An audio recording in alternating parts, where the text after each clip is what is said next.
Right, this is the second part of 3 of the Building a Painting series.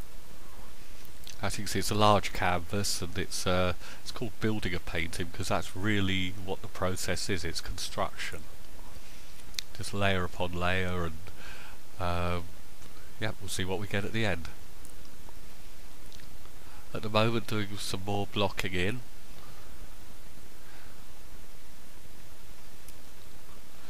Using an off-white, I think. Well, white with a tinge of blue in this case.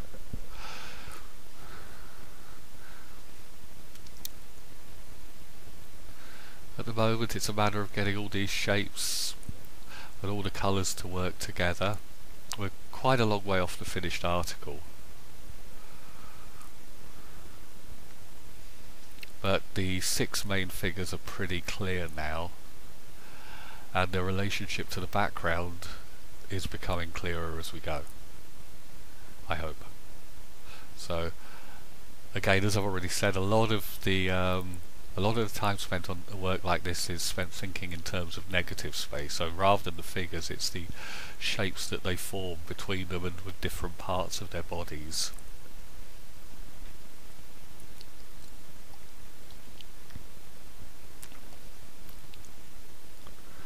Right, that's just the medium that I use. Thins it out. It's a gloss medium. Sometimes I use matte. At the moment I've got a lot of gloss lying around, so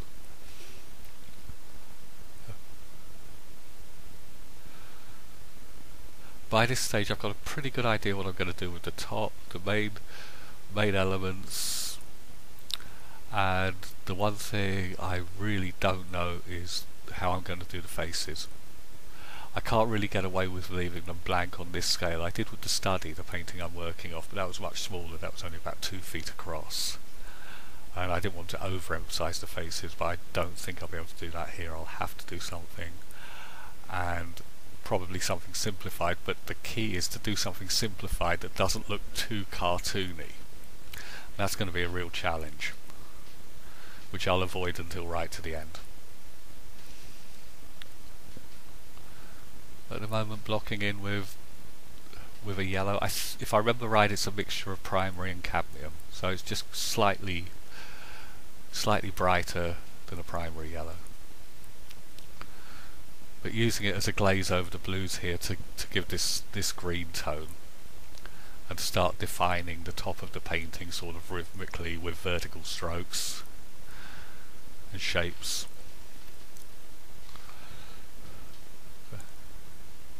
Yep, just layer on layer on layer, and eventually it starts to look like a painting. And as far as I know, there are no shortcuts.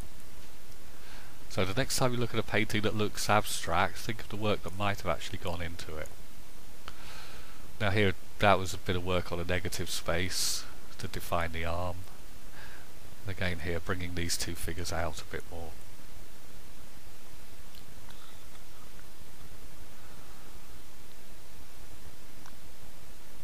Again, this central band going across the painting, that's going to be predominantly warm colours, hence the use of this sort of cadmium red, which is a really bright red.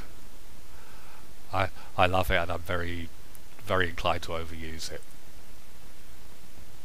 So now his arm here is too long, so what I'm doing is actually blocking it off to where I want the hand to start.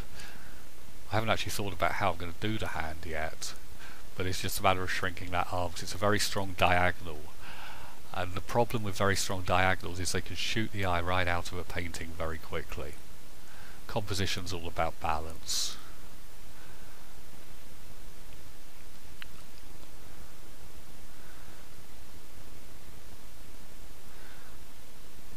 Again, working these background shapes. These are the all important things. In fact, they're probably more important than the actual figures.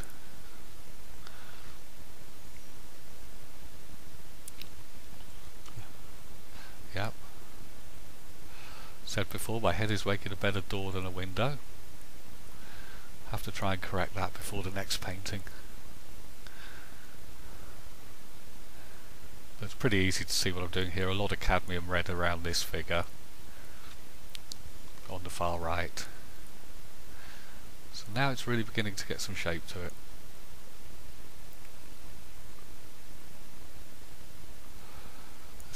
think this looks like basically a yellow oxide that's going on here.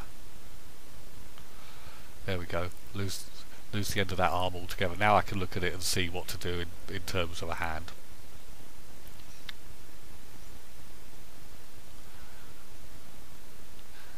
As usual, I tend to work one colour at a time, which I think is a bit unusual, so I don't make up a palette. I just tend to put the paint into pots. Then I'll probably spend half an hour just on one colour.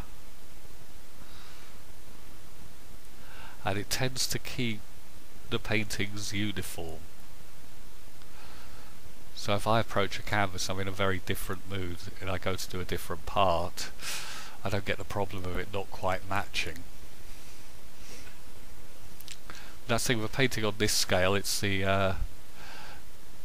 it well enough to work the individual areas but never losing sight literally of the big picture. So those legs on the second figure from the left, or to the right of the main figure as we look, the legs look too much like a fall, and that really distracts the eye, so I'm going to have to do something about that before the end of the painting. At this angle it doesn't show up quite so much, but on the painting itself it looks like the beginning of a telephone number.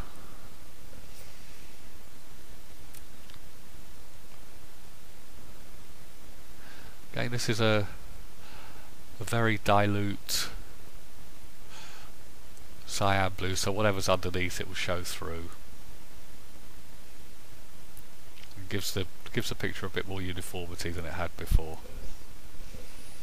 But this is ongoing. There'll be 4 or 5 layers on every piece of canvas by the time we're finished, with different levels of transparency.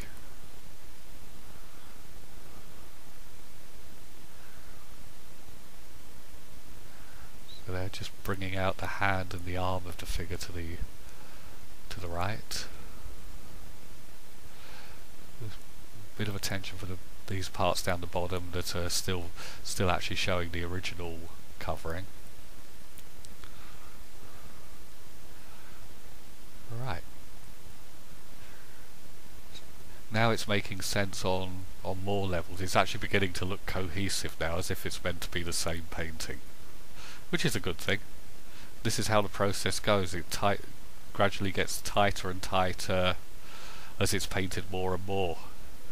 If anyone paints, or if I'm teaching, the first thing I try to do when a student starts a painting is to get them to loosen up and to understand that the tightening comes at the end of the process, not at the beginning. It's back to this thing about it's okay if it looks a mess at various stages. The process is sort of chaos to order.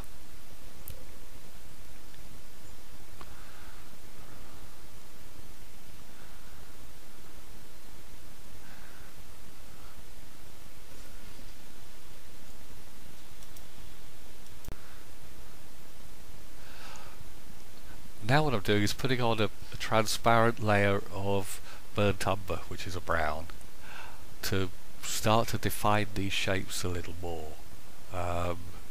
This gives it almost a sort of Fauvist cubist look. But because it's transparent, the original colours are showing through, so I don't want too much. I don't want it to be too jarring. As it goes on, I might thicken up some of the lines a bit more. But this is really the point where the composition hopefully starts to look very strong on a good day. But more work to do, and the next part of this series will be the final part, and hopefully all this will come together. And thanks for watching.